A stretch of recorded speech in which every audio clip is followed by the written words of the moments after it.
पूजा खेडकरच्या पुण्यातल्या बाणेरमधील घरी दरोडा टाकल्याची माहिती मिळतेय, तर नोकरानेच दरोडा टाकला अशी माहिती पूजा खेडकरने पोलिसात दिलेली आहे। चोरीवेळी घरातील सदस्यांना बांधून ठेवल्याचा तक्रारीमध्ये उल्लेख आहे। घरातील सर्वांचे मोबाईल चोरले असा पूजानं आरोप केला। दिलीप आणि मनोरमा खेडकर बेशुद्ध अवस्थेत आढळले। पोलिसांनी तातडीने त्यांना उपचारासाठी खासगी रुग्णालयामध्येही दाखल केलेलं आहे। तर पूजा खेडकरच्या पुण्यातल्या बाणेरमधल्या घरी दरोडा टाकला असल्याची माहिती मिळाली। नोकरानेच दरोडा टाकला अशी पूजा खेडकरची तक्रार आहे। चोरीवेळी घरातील सदस्यांना बांधून ठेवल्याचा उल्लेख तक्रारीत करण्यात आला। घरातील सर्वांचे मोबाईल चोरल्याचा पूजाचा आरोप आहे।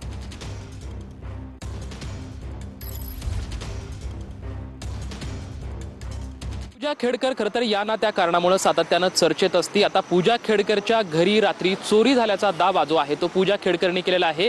तिचे वडील दिलीप खेडकर आणि आई मनोरमा खेडकर यांना त्यांच्या घरामध्ये काम करत असताना जो नोकर आहे या नोकरांनी गुंगीचं औषध दिलं आणि त्यांना बेशुद्ध केलं आणि पूजा खेडकरला सुद्धा दोरीनं बांधून ठेवलं अशी जो दावा जो आहे तो पूजा खेडकरने केलेला आहे। सध्या पोलीस पथक जे आहे ते बाणेरच्या या ठिकाणी असलेल्या पूजा खेडकरच्या घरी दाखल झालेलं आपण बघू शकतो की पोलिसांच्या या गाड्या सध्या पूजा खेडकरच्या घरासमोर दाखल झालेल्या आहेत। त्याचबरोबर ती पोलीस सुद्धा पूजा खेडकरच्या घरी दाखल झालेत। पोलिसांकडून खरं तर या सर्व घटनांची जी चौकशी आहे ती तपासणी जी आहे ती सध्या पूजा खेडकरच्या घरी जी आहे सध्या केली जात आहे। कॅमेरामॅन रोहित सुरंशी सोबत लक्ष्मण जाधव, टीव्ही मराठी, पुणे।